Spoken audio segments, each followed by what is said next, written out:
दोस्तों एक अॼु तव्हांखे दिलचस्प मुक़ाबिलो ॿुधाईंदासीं, मुक़ाबिलो कराईंदासीं ॿिनि फ़नकारनि जो जेको सिंध में तमामु घणा मशहूरु ऐं मक़बूल आहिनि ऐं सिंध में तमामु घणा मशहूरु मक़बूल बि आहिनि ऐं हुनजा कलाम बि सिंध में तमामु घणा ॿुधाया वेंदा आहिनि। दोस्तों ही उहे फ़नकार आहिनि जिन खे तमामु घणी सिंध में मक़बूलियत मिलियल आहे। उस्ताद जलाल चंदे खां पोइ इन ॿिन्हिनि खे तमामु घणी मक़बूलियत मिलियल आहे।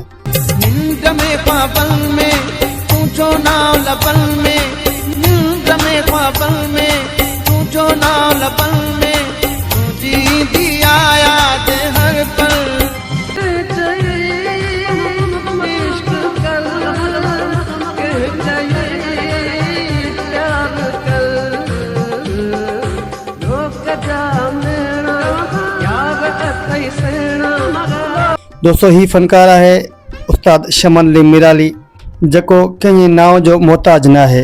हू पंहिंजो पाण तमामु घणो वॾो फ़नकार आहे जंहिंखे पूरी सिंध दिलि सां ॿुधे थी ऐं चाहे थी। दोस्तों ऐं ॿियो फ़नकार आहे उस्ताद मंज़ूर सखीरानी, जेको सिंध में तमामु घणो मशहूरु ऐं मक़बूल आहे।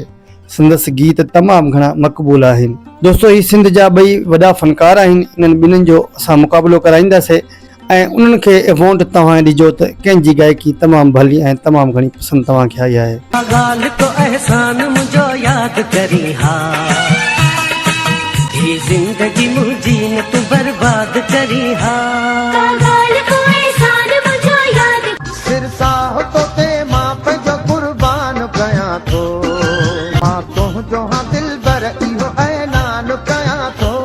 दोस्तों शमन अली मिराली तमामु घणो मशहूरु गायका है जंहिं सिंधी उर्दू ऐं बिरावी में तमामु घणा कलाम गाया आहिनि। ईअं वरी उस्ताद मंज़ूर सखीरानी सिंध जो वॾो मशहूरु कलाकार आहे। तमामु घणो सिंधी आवाम इन ॿिन्हिनि खे पसंदि कंदी आहे। दोस्तों इन्हनि ॿिन्हिनि फ़नकारनि इंडिया जी धुननि ते हिकु जहिड़ा कलाम गाया आहिनि ऐं हिक ई धुन खे पसंदि कयो आहे। हिक ई धुन खे पसंदि करे उन धुन ते कलाम गाया आहिनि जेके आवाम में तमामु घणा मशहूरु ऐं मक़बूल हुआ।